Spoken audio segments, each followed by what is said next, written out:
Hi there, and welcome to A Journey to Milk and Honey. Thank y'all for joining me today. I wanted to jump in here very quickly because I have some very exciting news to share with y'all. As you may or may not be aware, I live in the gorgeous, beautiful state of New Hampshire. And the new governor of New Hampshire's name is Governor Kelly Ayotte. And I wanted to share with y'all that Governor Ayotte actually declared via proclamation April 29th, 2025 as End Jew Hatred Day here in New Hampshire. This is just super news. But before I share the backstory about how this came to be, I want to say just a little bit about the term anti-Semitism and generally what my experiences have been throughout my life. So growing up Jewish in the West Texas Baptist Bible Belt in the 60s and 70s, I was very fortunate. I experienced very little anti-Semitism, at least not in any form I recognized. A sideways comment here, a stereotype there, but nothing overt, nothing frightening. I knew the term anti-Semitism barely, of course. It was in our history books, in the collective memory of our people. But for much of my life, it remained abstract, a word that belonged more to the past than to my present. That illusion shattered on October 7th, 2023. On that day, as you all know, the world witnessed the most barbaric, premeditated attack against the Jewish people since the Holocaust.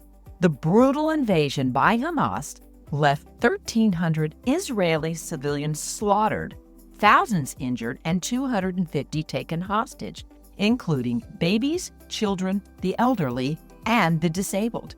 It wasn't just terrorism. It wasn't just a massacre. It wasn't just a pogrom. It was an attempted genocide, and the global response, or rather the lack thereof, broke something in me. I was confused, and then I was paralyzed.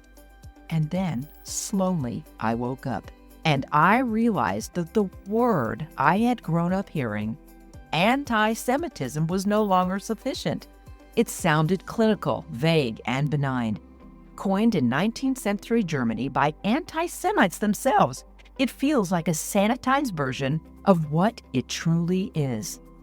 Jew hatred. Let's call it what it is. Jew hatred isn't just a historical relic. It is alive and growing from college campuses to city streets, from corporate boardrooms to the halls of power. It fuels the silence around Jewish suffering, the rationalization of terrorism, and the rewriting of Jewish history. It hides behind euphemisms and academic jargon, all while perpetuating the oldest hatred on earth. And since October 7th, I have found my voice, and I found my people. One way has been through my activism, most recently with a movement that says the quiet part out loud: End Jew Hatred.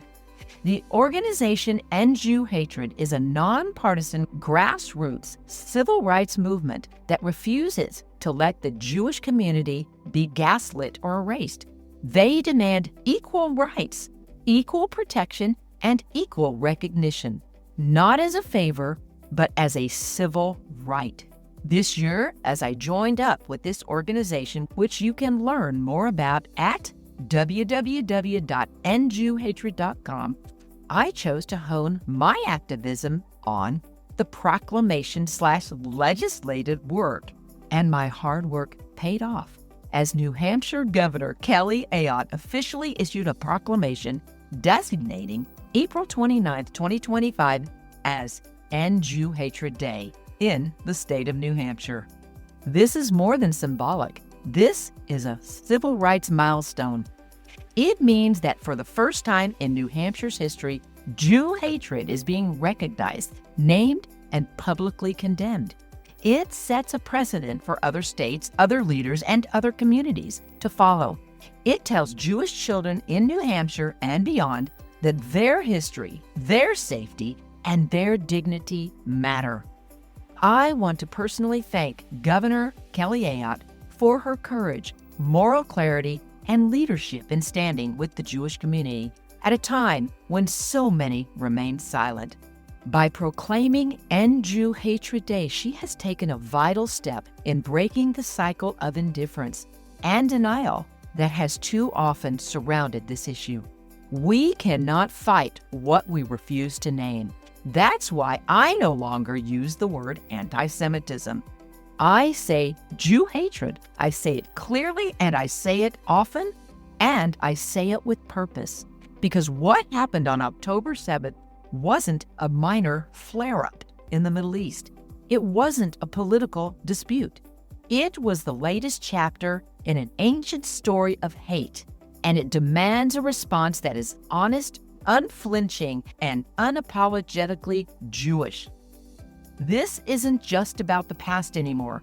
It's about our future, and the only way forward is through truth, clarity, and the courage to speak up, even when our voices shake. So, from the bottom of my heart, I want to personally thank Governor Kelly Ayotte for her courage, moral clarity, and leadership in standing with the Jewish people at a time when so many remained silent.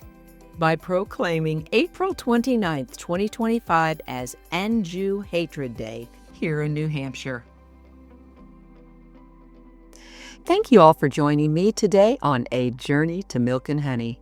Before you go, don't forget that you can stay connected with us on social media, as we're on all major platforms at JMH Podcast, and we would love to hear from you.